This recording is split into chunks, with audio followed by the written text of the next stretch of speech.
Estate agent? Are you looking to acquire clients consistently so you can grow your business and your income to live a great lifestyle? This is Dave Finale and the RE Skill Builder Podcast. Hello, everybody. It is time for Real Estate Talk TGIF. We have Mr. Club Wealth, Michael Hellickson, with us today. Good morning, Michael. How are you today? I am fantastic. Thanks for having me on, Dave. Great. I'm glad to see you here. This is, as I said, Real Estate Talk TGIF. This is episode 115, 115. We have done 150. This is the 115th episode. This is 113 weeks in a row without missing, right? And it is TGIF. Do you know what TGIF stands for, Michael? Thank goodness it's Friday. No, it's actually, thank God, it's finale, which is me, and that's why we're here. Even better. We use that little play of the games. So, Michael Hellickson, here are you, man. You are Club Wealth. You're the founder, CEO, big man in Club Wealth. You started this thing a long time ago. You were supposed to be on about 6-8 weeks ago, and then something happened. Talk to us a little bit about that, and then we'll get into everything else. Oh, you're talking about when I got COVID. You got COVID. That's right. That's right. That was about 6 or 8 weeks ago. I forgot about that. Honestly, it was kind of uneventful. It was really kind of just like a mild flu. And, it's interesting because, I've been pretty safe. I don't go out a lot, since COVID hit. I really don't go anywhere besides the house and the office. Everything's delivered to the house. I don't even go shopping or anything like that. And so it's really weird that, with all the precautions I was taking that I even got it. But that being said, it really wasn't a big deal. It was like, having the mild flu for 8 days. I got to lay in bed and play video games with my kid for, he was in another room, of course, but got to play video games with him for a week and got pretty good at it. So that was okay.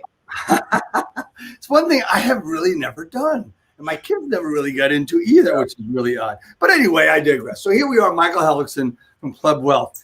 You didn't start out in the industry as like this great realtor at all, this great real estate agent. Tell us a little bit about your background, how you got started and where you went with it, if you could go there a little bit. Sure. Well, I started when I was in high school. I actually got all my credits early, so I didn't have to go to school second semester. And got my real estate license in March. And by June, I was the top agent in my office, which sounds really good, but it really just means that I was less broke than the rest of the agents. But I was still broke. And so, it was a grind. I was working 100-hour weeks, sleeping under my desk 3 nights a week. Yeah. Sleeping under your desk? What is that all about, man?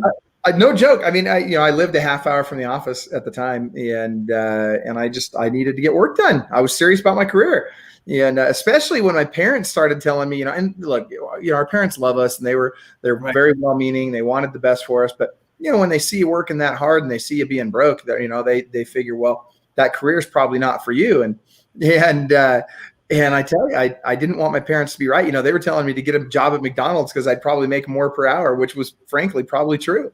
Right. And so I'm like, no, that's not going to happen. So I just put the pedal to the metal and worked my tail off. And I figured out that you can work your way to a great living in real estate.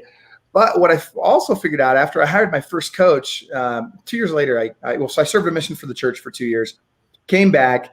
And when I got back, I knew I wanted to hire a coach right away. And so I did. I hired Mike Ferry, was my first coach. And learned a lot from Mike, learned a lot about NLP, learned a lot about call reluctance and getting over call reluctance and scripts and that sort of thing. And then I also realized after being with Mike for about a year, my production came up, it really helped my production. But then I realized I'd kind of hit a plateau.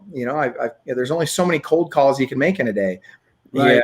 And so I started I hired another coach, hired Brian Buffini was my next coach. And then I I grew and I learned a lot from him. And then I hired another, I plateaued with him, hired another coach, kept doing that. Right. And every coach I've coached with pretty much everybody in the industry, all the big names anyway. And each one of them I learned something different from. And kind of figured out that it's not one, none of them had the answer, right? All of them had a little piece of it. And really for me, the answer was combining those things and really, creating my perfect cocktail of lead source strategies and technologies and systems and strategies and all that kind of stuff. And I figured out how to put together what for me was a winning team. And eventually we grew to where we were doing literally 120 to 180 closings per month, and per month. Yeah, every month. And had 750 listings in active and pending status at one point. And that was with a team of just 16 agents, and I was only working 12 days a month. So it was great. So I got to ask you this question. I mean, so many people are they'd love to do 5 closings a month, right? And you're doing 100 to 180. You're doing you did 100 by yourself, I understand, right? In the beginning? For me, I was listing. Well, let's not count REO for a minute, right? Okay. So REO was about half my business at my peak. I was carrying about 400 REO listings at one point. But that was only half. Really, what I got really good at was listing homes, and I really learned how to bring in 50 to 75 listings a month myself, not counting the team. And again, that was in 12 days a month. So I'd go on 6 to 8 appointments a day. I would do that 4 days a week, and I would do that 3 weeks a month. And that was my work month. But how did you, so let's talk about the lead generation. Everybody wants to know, this is great, and everybody's going to want to know, how did you get the leads? Where did you get the leads from? If you were on listing appointments that weren't REOs, that you had a relationship with somebody, how were you doing that? Well, we've got about 109 lead sources right now that we're using that we recommend to our coaching clients. And Dave, you and I can. We talked earlier. We'll give everybody that's watching the broadcast here that list. If you guys would like it, we'd be happy to give it to you. But it's really the key for me was not trying to have 1 or 2 or 3 lead sources that brought in a whole bunch of business, but instead having a lot of lead sources that each brought in a little bit of business. And what that did was it balanced it out for me so that I wasn't having these ebbs and flows that a lot of agents have where, Zillow's doing really well for them for a while. And then all of a sudden, Zillow's not doing as well. And Realtor.com is, or Facebook lead gen is doing really well for a little while. And then it's not doing so well. And so then we transition to pay-per-click or, all this stuff. Like sphere of influence is a great example. 8 years ago, 61% of the average agent's business was repeat and referral and sphere of influence generated business. Well, that number changed in about a 4-year period. That went from, actually, this was just 7 years ago. And about a 4-year period, that number dropped to 41%. And here in these last couple of years, we're hearing that it's now in the somewhere in the 30s. And what that tells us is that there's a couple of things going on, right? Agents are even worse today than they were 10 years ago at following up with their sphere of influence and past clients. And this is the key that's really changing the dynamic. Let's look at buyer traffic for a second. So 92% of all buyers start their search online, and fully 72% of those work with the first agent they come in contact with. So you think about it, if you ever had a transaction with an agent, on the other end of the transaction, you're like, why in the world would anybody pick that knucklehead? Right? You've got to. Exactly. Right? Yeah. And that's why, because they just worked with the first agent they came in contact with that didn't drop the ball on follow-up. So just by being tenacious about follow-up, you can garner a lot of business. So so for people to get those lead sources you talked about where you were doing all those things, you could text Club Wealth to that number. I just tried it. It does work. I'm getting my lead sources. I mean, I'm cool there, right? Which is really exciting. So before we move on, just one thing too, just as you and I talked about, those people that do it live right now, if you guys text that number while we're live, we'll actually give you 31 of our best 109 lead sources. Those of you that wait till after the broadcast, we'll still give you the 17. But if you do it while we're live, we'll give you 31. So. Now, I got to tell everybody, says you and I hadn't met until like 2 months ago when we had our pre-production meeting. We talked about what we're going to talk about and everything. And then you got sick. And then, I've heard great things about you from other people like Grant Wise and who's a good guy and stuff. And this is really cool. This is something that's amazing. People can use immediately. Yeah. And that's great. That's value for me. But I want to go back to something you talked about. You mentioned, right? Which is number one thing I believe issue. And I've asked other guests on this show a similar question. You mentioned you had to get over and work with called reluctance. Oh, of course. Yeah. Okay. Talk to me about what it is and what's the switch to make you do it. Well, for me, so first of all, call reluctance is the hesitation to pick up the phone and dial, right? It's the hesitation to actually call people and talk with them.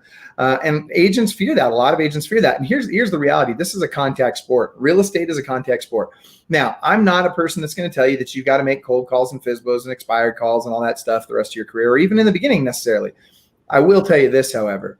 Those that are comfortable picking up the phone have historically made a lot more money than those who haven't. Now, there's ways around that. As you grow a team, or if you are a part of a team, you have the ability to segment the workflow. There's people called ISAs, or inside sales agents, that can do much of or even all of the calling for you. That being said, if you don't have that, if you're not on a team or you're not building a team, if you're a solo agent, you're more likely to need to pick up the phone yourself, at least in the beginning, until such time as you can afford to build a team around you. And so that said, the way that I got over it was the fear of going broke, right? So there's two things people are motivated by: hope for gain or fear of loss. Like most people, I'm unfortunately more motivated by fear, I think, a lot of times, than I am motivated by hope for gain. And I didn't want to lose. I didn't want my parents to be right. I needed to figure out how I was going to be successful at this, no matter what. I burned my ships. I didn't have a college degree, didn't have any other options. And I decided that, I'm going to make this work. And so I've learned to pick up the phone. And then I'll tell you, the last 15 years I sold real estate, I didn't do a single phone cold call or any outbound lead generation for that matter. All I ever did from that point forward was follow-up calls and go on appointments. And frankly, nowadays, I don't even do that. Nowadays in my business, I don't do any lead generation. I don't even do any lead follow-up. And in fact, I'm now at the point where I don't even do the appointments with the prospective clients. I have other people doing that as well. So I've managed to leverage lead generation, lead follow-up, and even the lead conversion. So now I get to focus 100% on running the business and refining and working on the business instead of in it. So one of the things, so you've done and proven and scaled because of systems and processes that you've set up in your business as you've moved along. Yeah. With my clients and stuff, one of the things I really harp on and really go forward on, and so say, okay, you want to do this, you want to build a team, you want to do that. Guys, you got to, number one, you have to have business. Number two, you have to have a system. If what you're doing is working, you need to be able to duplicate that. How are you duplicating that? And what are you going to do that? And that's where I try to get to it. And what would you say to that? Does that make sense to you? Well, yeah, first of all, you nailed it. You used the word scaled, right? And I think that in real estate especially, there's this huge misconception for what the word scaling really means. People think that scaling means doing more business. That is not scaling your business. The fact that I went from 50 to 100 transactions a year to from 100 to 400 transactions a year, that's not scaling. Scaling is when you have enough other people and systems and automation in place that the growth happens without you. That's when you get to scale. When that growth happens automatically, whether you wake up or not, whether you're on vacation or not, whether you show up in any way, shape, or form or not, your business continues to grow at a good rate with or without you. That's scaling. Right, exactly. And that is so important to be able to do that when, like you just said, right?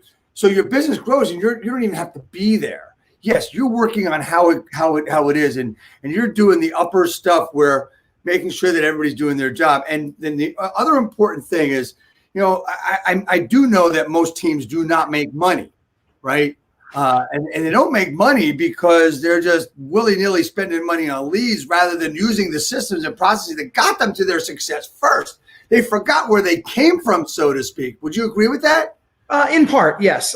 So I'd start by saying that a lot of teams are profitable. The challenge is that people get into Death Valley. So we segment our teams in our agents into tiers. Tier 1 being 0 to 15 transactions a year. 0 to 25 transactions a year. Tier 2 is 25 to 75. Tier 3 is 75 to 150. It goes all the way up to Tier 7, which is 1,000 units a year and more. If you're in Tiers 2 and 3, right? So Tier 1 is generally solo agents, right? 0 to 25 transactions. Yep. Maybe they outsource some TC. But tiers 2 and 3, that's where they really start building teams. And in tiers 2 and 3, if you don't get out of that tier quickly, what you find out is you're making it early on, you're making less money than you did as a solo agent. Your net income as a percentage of your growth is far less, right? Because before you weren't having to pay anybody else 50% and you weren't having to buy extra leads. You could just, survive off your sphere of influence in a lot of cases. Well, as you really, truly first build a team and get to the point where you can scale a team, which really doesn't even happen until you get into about tier 6, which is 500 units to 1,000 units a year. But up until that point, you're building a team. And yes, it's hard to be profitable during that period of time. And when I say profitable without your own production. You will be profitable with your production included, but you don't want to be getting out of production too fast, because if you do, and your team's production is not enough to not only pay for all the expenses, but to pay for enough profit for you to survive, that's when you go broke. So it's really important to understand when's the right time to pull the trigger on getting out of production and focusing 100% on working on the business. Yeah, I mean that's the amazing thing is when I was a Central 21 broker owner for 21 years and I was not in production, but one of the things they always said is, you're still doing production as a broker owner. Well, you need to get out of production. It's like they were pushing them too hard, too fast to get out of it. There was no transition period in systems and processes. So 100% correct. But actually, hold on. I don't want to lose that thought for a second, because to your point, we've got a broker owner coaching program as well at Club Wealth. And I see this all the time with people that want to run brokerages. They're doing 10, 25 transactions a year themselves. And they're like, oh, I'm going to go be a broker now.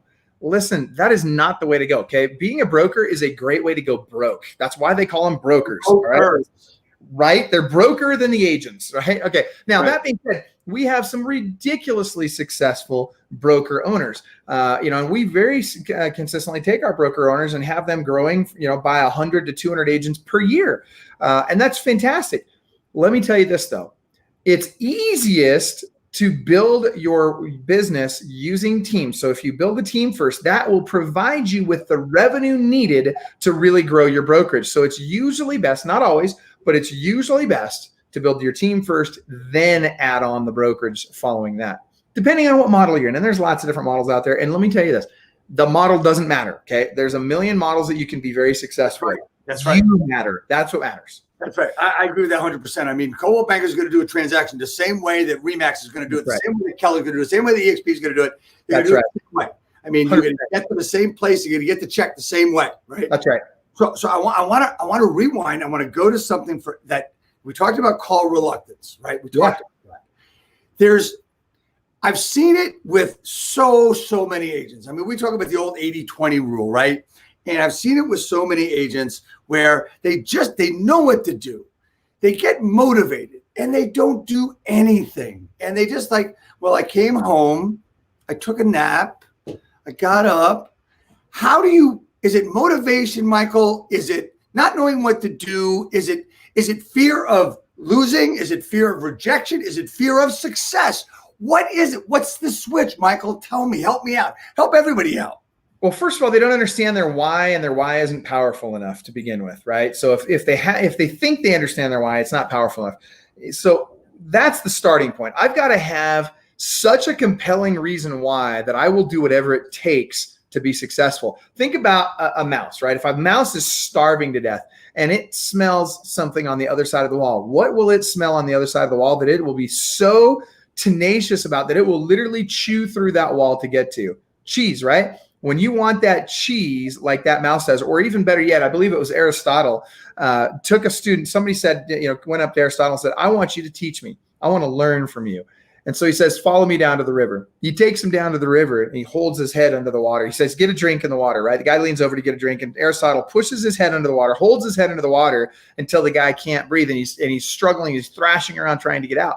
When he finally lets him up, the guy looks at him and says, what the heck are you doing? What's going on? Why did you do that? And he says, when you want to learn from me as bad as you wanted air, you're now ready. So I would suggest this. When agents want to be successful as bad as that guy wanted air, then you're ready to be in real estate. Until you're that driven, until you're that hungry, until you're that committed to being successful in real estate, you won't do what's necessary. You won't pick up the phone enough. You won't, work the late hours that it requires in the beginning. And it doesn't always. We're not saying that to do that forever, but you're going to have to work harder in the beginning than you do later on. And you've got to pay the price now. If you don't burn the ships, if you've got a second job, and we've got lots of people that start off with a second job, but guess what? You got to burn those ships. The people that burn the ships, they're the ones that are most successful. The reason 87% of all real estate agents fail in the first 2 years is because they're not motivated enough. And so, Dave, that brings us to your point. Motivation is not enough. You've got to have motivation and education. And that motivation, first and foremost, has to come from within, right? If you're looking to the outside for motivation, you're screwed already. You've lost. It's over. You've got to look inside for motivation. Now, a great philosopher, Jim Rohn, and I don't know, Dave, you probably know Jim. Jim Rohn, great guy. He's passed away since, but what a wonderful guy. And one of my very favorite quotes is a Jim Rohn quote, and he says, motivation is not enough. If you have an idiot and you motivate him, now all you have is a motivated idiot, right? So what do I got to do? I got to have the motivation, which comes from within. Then I got to get the education, which comes from elsewhere. And I got to get it from the right spot. And the problem in real estate is that so many people are getting that education from people that have never even freaking sold real estate before. They're getting that education from people that just want to take their money, or in many ways have no idea what they're talking about because they've never been there. That's why the 75, 80 coaches that we've got at Club Wealth right now, every single one of them sells more real estate or owns a bigger brokerage than the people they coach. You've got to get advice only from those people that have walked where you want to walk. That's it, and have been where you were and gotten where you want to go. Absolutely. Absolutely. So let's that's really great. I still am always going to have the question about what's the switch. The why isn't big enough. That's what I just got out of that. The why isn't big enough and is not powerful enough to move them, right? I guess in this day and age, we settle for the minimum, right? I think everybody's settling for the minimum. I try to tell people we work for a living, but we live for a lifestyle. Yep. Right? And it's like, do you really want that lifestyle? Or what does that mean to you, right? I don't have the answers. I'm not a psychiatrist, a psychologist. I'm not that bright, but I am smart enough to know what I need to know in order to move forward and to get it done, right? And that's, what am I working on? Hey, I'm going to be honest with you. When I sold my brokerage a few years ago, I didn't know what my why was, what I was going to do next. I just know I had to do it because I was working with people that didn't want to work. I just couldn't do it anymore, right? And it was bad financially, mentally, physically, everything. Once I left, took a deep breath, moved forward. Let's talk about, when you talk about different things, we need to have, I believe everybody needs to have core values, right? Oh, yes. And you and I have talked about core values in other conversations. So I'm just going to leave it up to you and say, you've got 3 core values, which are really awesome. So please go through it. Well, we've got a whole list of actually even more than 3 core values. So I'm hoping I'm getting the 3 that we talked about, because I don't know what you want. Go to 83. Okay, so here's the first one, and this is our absolute overriding core value in everything we do, which is, and please write this down. Everybody listening, please write this down. This is, if there's only one thing you ever take away from something that I've said, this is the one thing you need to come away with. No success in the world can compensate for failure in the home. I'll say that again. No success in the world can compensate for failure in the home. That is mission critical. You have got to look. I'm all about helping you make millions selling real estate. I'm all about that, but I will not do it at the expense of your family. So you've got to make sure that you're not just talking about how important your family is, but you got to be living a lifestyle that is in congruency with that belief. Now, our next core value is that if you want to climb to the top of Mount Everest, you need a guide who's been to the top of Mount Everest before. Right? Again, it comes back to stop asking people who have no idea how to give you the right answers for advice. If they've not been where you want to go, they shouldn't be giving you advice on how to get there. Number 3, and this is another massive game changer when you really understand this, embrace it. And we've all heard the saying that, you become the socioeconomic of the 5 people you spend the most time with. So we've kind of taken that to another level, and we just say, eagles don't flock with turkeys, right? Don't be a turkey, be an eagle. So here's the deal. If you want to succeed, surround yourself with successful people in whatever area in life we're talking about. If I want to succeed in my family, I need to sort of surround myself with people who have had success with their family. If I'm surrounding myself with people who have had less than what I would consider success in their families, I'm going to have that same result over time. Same thing in business. If I want to make money in my business, if I want to make $1 million a year, why am I hanging out with people making $20, $30, $40, $50,000 a year? That's not going to help me make my $1 million a year or $2 million a year or $5 million a year, whatever the number is. Right. Absolutely. Absolutely. Those are the three cores that we did talk about. Yeah. And it goes along with everything else. And then, so we go from call reluctance. I'm not talking well today. Call reluctance, problem. Call reluctance to plateauing, to the fear of going broke, and all this other stuff. The why not powerful enough. Let's talk about with Club Wealth.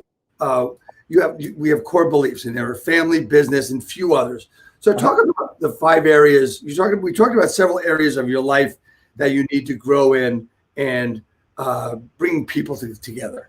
So I always like to give credit where credit is due. This is something I learned from one of my coaches years ago, Brian Buffini, talking about 5 key areas in our lives that we need to maintain balance. And he's absolutely right. Here are the 5 key areas. It's family, business, financial, health, and that means both physical and mental, and then our spiritual lives. And what's interesting is if any one of those areas is out of balance, the rest of them all suffer, right? If I'm having problems in my marriage, it's tough for me to be a rock star at work. If I'm having problems at work, oftentimes those get brought back home, and it creates challenges for us in our homes. So I need to make sure that I'm cultivating each of these 5 key areas. Okay, great. So I want to get down into the trenches a little bit. We talked about, we've been going back and forth with that. We talked about core reluctance, as I keep mentioning. But you also mentioned 3 little letters earlier. And I want to talk to you about how you've used it, how you've built it, and how you learned it, NLP. Talk to me a lot about NLP, which is really pretty cool. It is. It's neuro-linguistic programming. And the first person to introduce me to this was another one of my coaches years ago, Mike Ferry. He's one of the masters of NLP. He's very good at it. Frankly, he's got a few coaches, or had back in the day. I don't think they're with him anymore, but a few coaches that were even better than him at it that I learned from. Ty Leon Guerrero, Alex Lair, some really good guys that really know their stuff with NLP. But let's just put it this way. It's called neuro-linguistic programming. And essentially, it's communication that creates a result that we want, right? So it's how do I influence people with my communication, both verbal and nonverbal? And it's very powerful. As an example, the best closing line ever. So remember, I've literally listed thousands and thousands and thousands of homes myself. So I've sat in the living rooms of literally thousands and thousands of people, and I've used the following closing script on for the last 15 years on every one of those appointments. And there's a neuro-linguistic programming technique built in. And so let's assume I've had my appointment with them, and now I'm going to ask for the business. And I'll say it like this. So Dave, and you got to look me in the eye when I do this. And so this is important. Everybody look at your screen right now. If you're live, if you're listening to this online, I'm sorry, you won't get the fullness of it, but we'll explain it to you after. So Dave, yep. Are there any other questions before we get started on the paperwork? And, no. Dave, and what am I doing right now, Dave? Shaking your head, no. I'm shaking my head back and forth as if to imply no. And guess what they do 9 times out of 10? Let's back up. What's more powerful, our conscious mind or our subconscious mind? Our subconscious mind, right? Far more powerful than our conscious mind, and cannot tell the difference between reality and what we tell it to believe. And so as I'm shaking my head back and forth, they subconsciously are compelled, not just encouraged, but they are compelled to say no, which gives me now permission to have them start signing the paperwork. It's very powerful. It works like you can't believe. It's a great assumptive close. And so long story short, NLP, there's all kinds of NLP techniques. We don't have time to go into all of them today, but just know that learning those techniques will really help you in your business. First and foremost, there's an order in which you need to learn things. It's the same order in which you need to do things in your business to succeed, right? There's 3 things: lead generation, lead follow-up, and lead conversion. So lead follow-up and lead generation are both pretty straightforward, right? First, I got to get lead, then I got to follow up with it, but then I got to turn it into a transaction, which means first I got to turn it into an appointment. Well, that's where NLP techniques come in. It's on the lead conversion side. So I would suggest first learn lead generation, lead follow-up, then start learning lead conversion skills. Do I have to? Let me share the one. Let me just. Yeah. Plenty of time. Go ahead. I want to share a conversion strategy that works really well.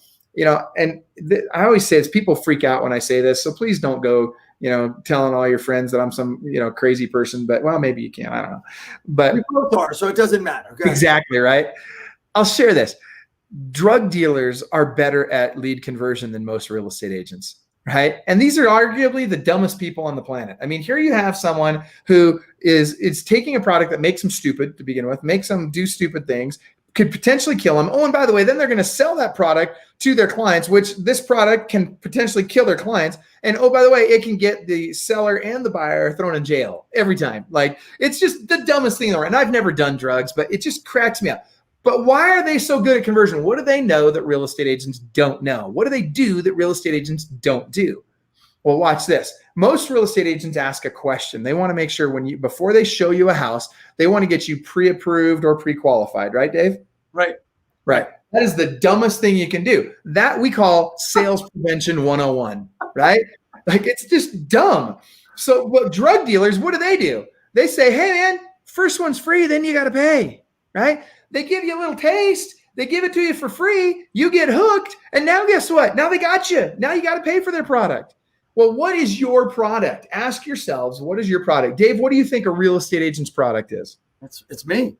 That's right. And most people would say it's the house, it's my service, blah, blah. No, it's you. You are the freaking product. You've got to get a taste of you. You got to give them the opportunity to connect with you. And by the way, Dave, how do we, 99.99% of us, how do we sell better? Do we sell better via text message, via phone, or face-to-face? Face-to-face. Absolutely. And so guess what, agents, your job is to get face-to-face with as many people as humanly possible. Right now, I get it. Oh, COVID, and we're all going to die and blah, blah, blah. Okay, listen, there are ways that you can still get face-to-face with people during COVID, right? Or post-COVID. Wear the mask if you want. Be safe. Do all the things that you need to do to be safe, and yet find ways to find opportunities in the chaos, right? Sun Tzu, one of the great philosophers that wrote The Art of War, said that where there's chaos, there's opportunity. So the question is, are you finding the opportunity in that chaos? Are you finding ways to get face-to-face? I can tell you that the 6 months post-COVID, the 6 months after COVID happened, man, our clients, 80% of our clients did exactly what we told them. They pedaled to metal when COVID came out, and they crushed it and had the best 6 months of their entire career during that period of time. 80% of them. Why? Because they didn't shrivel up in a corner and freak out. But again, in order to do that, they found ways to get face-to-face. They used Zoom. They did virtual showings, virtual open houses, virtual listing appointments, you name it. But months before anybody else was even considering these things, our clients were already doing it. You guys, you've got to be ahead of the curve on stuff. So all right, great. This is a great transition into what you guys are doing at Club Wealth, right? I want to talk about Club Wealth and what you got going on there. So let's first talk about what have you changed in your business during the past 6 months? What has there been a change, or did you just keep going along and chugging along? So we're still doing lead generation, lead follow-up, and lead conversion in our business, right? We just some of it differently, right? For example, last year I did 120 live events last year. That was in 2019. So I did 2019. I did 120 live in-person events. This year, we're doing a lot more podcasts, we're not doing the live events this year. Our very first in-person live event is happening in November in California, assuming the government lets us do it. It'll be in California in November. And we're excited about it. Now, we're anticipating that, normally we get, I'll say 450 people to our events. I'll be stoked if we get 100 people to this event. I mean, that'd be great. I don't know what to expect. I don't know how many will come, but we're going to do it both live, so in person and simulcast via the internet. So that's going to be a change for us. Now, we've always done live stream at our events, but this live stream will now be a much bigger part of our events than it has been before. Right. So that's been a big change. Our clients are doing the same thing, right? We're doing a ton of virtual listing appointments, virtual open houses, virtual showings. All those things are making a big difference in people's businesses right now. So let me talk about virtual, right? One of the things that we've been seeing a little bit of, and we think we should see a lot more of, are sight unseen offers. Yeah. Have you been doing anything with that with your clients, and have your clients been doing it? And what about that? Here's the challenge of sight unseen offers right now. When you've got less than 3 weeks of inventory in most markets, sellers are wary of sight unseen offers, right? They know if you've seen the house or not. And if you haven't seen the house and they've got 25 other offers who have, they're concerned, right? Rightfully so. They're going to take your offer less seriously than they will someone who's been to the house and they know fell in love with it in person. So that being said, do I believe that sight unseen offers will stick? I do. I mean, they've been around for decades, right? I mean, we've had investors doing sight unseen offers forever. And so do I believe that, consumers will catch on and will do more of that going forward? Yeah, I think we'll see more of that. But I don't think that it will be exclusive to that. I think savvy buyers and savvy agents are going to make sure that people have seen the house so that they can say, hey, look, we've been to the house. We've seen the house. We're in love with it. We know what we want. We know this is it. And they can convince the sellers that they're going to stick in a transaction and not bail out halfway through the transaction. Right. So what about, okay, I want to hit a couple of different virtual things. First, virtual thoughts. Yeah. First virtual thought, open houses, virtual open houses. How effective do you think they really are? Very. They're very effective. Yeah. We have some clients who are really crushing it with them. So the process, what is the process that you guys work with? There's a lot of different ways to do it. Talk to me about yours. Don't get hung up about the process. That's the thing I would suggest to agents. Don't worry about the process. You figure out what process works for you and just do it. That's what matters. The key is that you're going to execute on it. Now we have, like, if you go to clubwealth.com/open house, we got a blog post. It's got a video on there that explains exactly how we do it and all that stuff. It's like an hour-long video or something like that. It's got the checklist in there and all that. And that will help. That will get you a lot more eyeballs on it. That will get you a lot more people viewing it and participating in it. But you don't have to go to that extreme. You don't have to take it to that level. What you have to do is something, right? It's been said, you don't have to be great to start, but you have to start to be great. So the strategy that's going to work for you is going to be the one that you'll execute on. So keep it super simple. What about virtual buyer and listing presentations? Same thing, and make it their choice, right? And I would specifically, a lot of this depends on what jurisdiction you're in. Some jurisdictions are stricter than others. If at all possible, I prefer to get face-to-face with the client. I prefer to meet them at the house. That's going to be more effective. You're going to have a higher close rate at the house than you will in other ways. That being said, if they prefer to do it virtually, do it virtually. But I'll tell you, if I've got a really good agent going up against another really good agent, and one of them's doing it virtually and one of them's doing it in person, the one that does it in person is going to come away with that listing more often than not. So okay, so I want to drill down a little bit to the buyer presentation, right? Yep. One of the things I've actually been teaching virtual real estate for listing presentations and buyer presentations for 5 years, right? Yep. So I mean, it was difficult to get people to buy into it until now. Yeah, right. So what about the convenience factor in a buyer presentation as a virtual event to start? And I'm not talking about virtual showings. I'm talking about a buyer seller first meeting, et cetera. Don't you think that has a lot of impact and a lot of convenience and a lot of value to it? It can. And I'll tell you that if it were me, here's what it would be for me.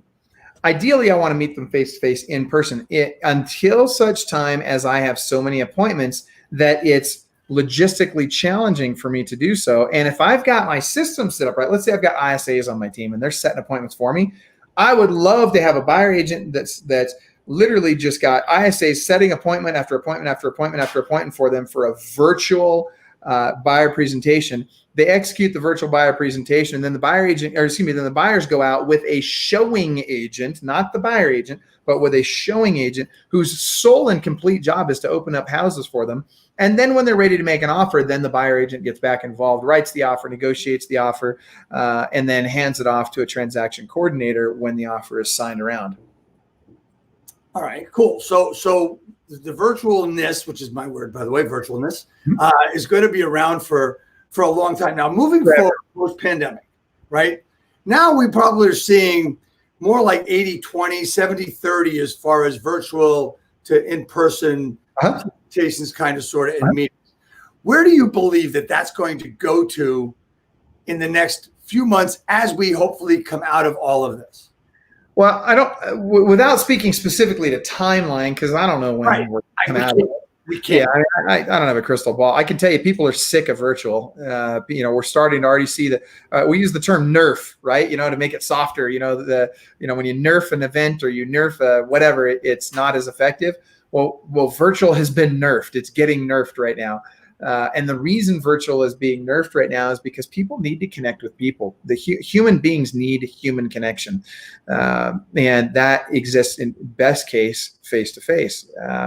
So do I think it will still exist? Absolutely. Do I think that it's going to be 70-30 down the road? No, I think it's going to be, I think we'll come back to maybe 50-50, somewhere in there. I think we'll still see a substantial number of appointments happening virtually. But I think that you will see. Well, I'll give you a perfect example. My wife and I right now are looking for luxury homes in a couple of different markets, and I'll tell you that literally in the last. So I'm in Park City, Utah right now, and I'm in a hotel here in Park City, Utah, and we were driving around a neighborhood here the other day that we really like, and it's a high-end neighborhood, and you don't see real estate signs in the neighborhood and that sort of thing. But we're driving around, and guess what we saw driving around in this high-end neighborhood? Surprising. It's a gated community with a live full-time guard at the gate. And we drive up to this one house. I'm looking at all this stuff on Zillow and Realtor.com, and I can see what's for sale and all this. And I'm driving by, and I see an open house. I'm like, what the heck? I can't believe there's an open house in this neighborhood. So guess what we did? We stopped in. We stopped into the open house, and I will tell you, there were two agents at the open house. And let me be very clear about this, everyone. I hope everyone's listening carefully. I was dressed in tennis shoes and shorts and a t-shirt. My wife, similarly, she had jeans and tennis shoes and a t-shirt on. We walk into this open house, and it's about I think this one was 10 million. So we walk into this open house, and there were two agents standing in the open house. One of them was dressed similarly to us, and one of them was dressed more professionally. Who do you think we talked with? Who do you think we walked over to? The professionally dressed agent. 100%. And most agents would guess that we walked over to the one who was more similar to us, who was dressed similar to us. No, I'm not freaking buying a house especially a $10 million house from somebody in shorts and flip-flops. If you don't take your career seriously enough to dress professionally, I'm not interested in working with you. Simple as that. So this is a good point. We don't really address that much. For years and years, for me, Michael, I was always a suit and tie guy. At my brokerage, I think the only change I made in the last year was that I didn't wear a tie every day. Right? Yeah, and that's fine. And I still wore a jacket, collared shirt, the whole thing. Never a t-shirt. I mean, you see me dressed casually today, wearing my Yankee shirt. Proud Yankee fan, so I got to have it, right? I knew I would get that in sooner or later. But thanks for stealing Rodriguez from us there, bud. We really appreciate the A-Rod steal. That was great. He was our guy. You totally ruined the Mariners by taking him away from us. I'm just saying. But we didn't take him away. He went to Texas first, and then we took him from Texas. But it was a stepping stone for him. He knew he wasn't going to be a Mariner. Yeah, but look what we did to the Mets. We gave him Robinson Cano. So dude, we give all our good players away. Come on. We're allergic to quality players in Seattle. Yeah, there's probably going to be another deal this week with us, so we'll see. Anyway. So I mean, it's about how we dress. I mean, I remember. I agree. I had when I moved to where I am now, 8 years ago, I was in a high-end home and I downsized, right? And there was a day where I had like 3 or 4 showings of my home, and I was home when they were coming, and there were days I couldn't tell the realtor from the buyer. That's right. And I'm saying, okay, so what's going on here? Is this the new wave? Sorry. And my agents would get pissed at me when I would say, when they come in with jeans, I said, go change. Yep, that's right. A lot of them would get pissed for not come back because I sent them out of the office. Great. Here's the thing. If you're on my team, you're dressed up. Now, on my team, my guys wear a tie, right? Now, I will tell you that this agent at this open house, the more professionally dressed one, did not have a tie on. That's okay. I'm all right with that. But he had a collared shirt on. Okay. He looked the part. He looked like he was the real estate. Then he wasn't even the listing agent. Then the listing agent walks in, and let me tell you, boy, was she dressed nicely. She had a nice skirt on, a nice blouse. She had a nice jacket on. She was dressing the part. And I'll tell you what, I took her seriously. The second she walked in, I wanted to talk with her more than anybody else because she looked like she knew what she was doing. And so I guess the message that I hope people take away from this is, first of all, stop being a slob. If you're wondering why people don't take real estate agents seriously, that's one of the big reasons, right? If you're thinking, well, gosh, why is there downward pressure on the commission? And why do people have a hard time with real estate agents and rank us below attorneys and used car salesmen? It's because we dress like freaking slobs. Number one, there's a bunch of other reasons, but that's the first one. Next, I want to suggest this. You guys, if you want to elevate your income, elevate your attire. Your attire should strengthen your message, not weaken it. And these agents that would say, oh, but I dress to my clients, that's ridiculous. Don't be the same as your clients. Be better than your clients. That's like people saying, oh, I'm going to be authentic with who I am. Screw being you. Be better than you, right? If you're not striving to be better than you, then you've accepted mediocrity and complacency.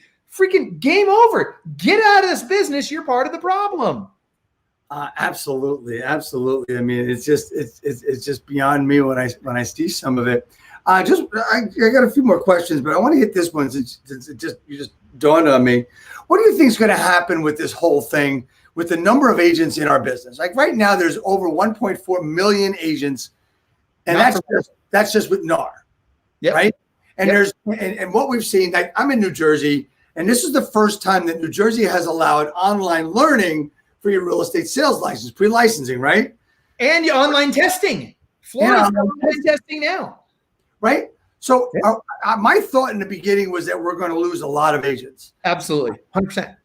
We are. Okay. What about all the new ones coming in? Are they going to be different? Well, let's start with this. We're going to go from 1.4 million-ish. My hunch is we're going to be down to somewhere between 700,000 and 800,000 agents again in the next, give it another 4 years. And it does that. It bounces back and forth, right? And it's just like the real estate market. It bounces back and forth. It's about a 7 to 10 year cycle. That said, do I think that these new ones are going to be different? Yes, I do. And let me tell you the number one trend that is happening in real estate today. I started my first team 20 years ago. And now teams, and I've been shouting from the rooftops, teams. Nobody believed me until about 5 years ago. Teams started to get really popular. Even after Gary Keller wrote his book, The Millionaire Real Estate Agent, which is still a great book today. And I'm not a Keller Williams guy, by the way, just so you know, I'm brand agnostic. We work with people from all different brands. I don't care what company you're with, we'll help you. But understand this, that it's only recently that teams have really began to take off. So what's happening now is it's not unusual. In fact, previously, 5 years ago, even it was highly unusual for an agent to start their career on a team. Today, it's becoming the norm. In 5 years from now, it will be expected. 5 years from now, brokers will be saying, I'm not even interested in having you in my brokerage unless you start on a team. Because I know the team's going to give you a deeper level of training than I can as a broker. Because as a broker, you talk about downward pressure on commissions for agents. How about downward pressure on commissions and fees for brokers, right? Brokers are expected to do more and more and more for less and less and less. It's getting tougher and tougher and tougher to run successful brokerages now. And so again, successful brokerages are embracing teams like never before. So that's going to be the big shift in the next 5 years. Yeah, you know what? We're seeing that, but a team is like a brokerage within a brokerage, right? Yeah, kind of. We're seeing a lot of pressure on that, and there's something going on here in New Jersey about people getting credit and the team leader being the top agent, but they're not really the top agent and all that stuff going on. But this has been a great conversation, Michael. And one of the things I ask everyone at the end of our program, and me and my buddy and co-coach and stuff, Sekou Pyle, we ask the same questions. What can I do to help you grow your business? You're talking about what can you, Dave, do to help grow Club Wealth? Absolutely. Oh, first of all, thank you. I never get asked that on these podcasts and webinars that we do. That's very nice of you to say that. Honestly, just spread the word. Recommend to people that they do a free strategy session with one of our coaches. We don't pitch on our strategy sessions. We have, like I said, 75, 80 coaches who sell more real estate or own bigger brokerages than the people they coach. Once a year, we'll give every agent out there, we do about 500 of these strategy sessions a month. So we'll give every agent out there one time per year a free coaching call with one of our coaches, and they'll pick apart your business, see what's working, what's not working, and where, figure out where you want to go, what you're willing to do, not willing to do to get there. And they'll give you a 55-minute call on building a roadmap for the next 12 months. And we don't charge for it. And if you want to find out about coaching, you'd have to ask, because we don't tell you unless you ask. So that would be it. And if you want to get ways to get business, you text Club Wealth to 727-287-5993. It does work. I've already done it. And I know, one of the things that's really important to most people that come on my show is that they all want something. And this is why you came on. I know, because you were so upset. I mean, your wife calls me at like 8 o'clock in the morning, which is 5 o'clock your time, and says, you know what? He's sick. He can't come on the show, but he still wants to get a hat. We need to reschedule. Right? Dude, I need a hat. When do I get my hat, man? It'll be in the mail this week. I promise you. I got a couple others to send out, and what I really should do is send a note to everybody and have everybody get together somewhere to take pictures with the hat. But anyway, you know what? It has been my pleasure and well worth the wait, Michael, having you on my broadcast, which is number 115. I love doing these. Again, if you guys would like, why don't you promo the text number there and tell them what it's all about? So we've got about 109 lead sources that we recommend to our clients, and we'll share 17 of those with you. If you'll text that number, text 727-287-5993. You're just going to text the words Club Wealth, 2 words, capital C, capital W, Club Wealth. Text that to 727-287-5993. If you'll do that right now while we're live, we'll actually give you 31 of our best 109 lead sources. If you wait till after the broadcast, we'll still give you the 17. But if you literally do it right now, we only got like 30 seconds left. So if you do it right now, you'll get 31 of those lead sources, and I'll get a hat from Dave. That's right. Which I'm stoked about. That's right. And it's been a very expensive month because I had 7 people on one week. I had 5 people on last week. So it's getting, I got to keep it down. Maybe next week I'll do it by myself because I'm going broke giving out all these hats. I don't know. Anyway, Michael, I want to thank you so much. It's been my pleasure to have you on Real Estate Talk TGIF, and I wish you all the luck in the world. Just stay on for 1 second as we go off the air. Thank you everybody for watching. I really appreciate you coming on.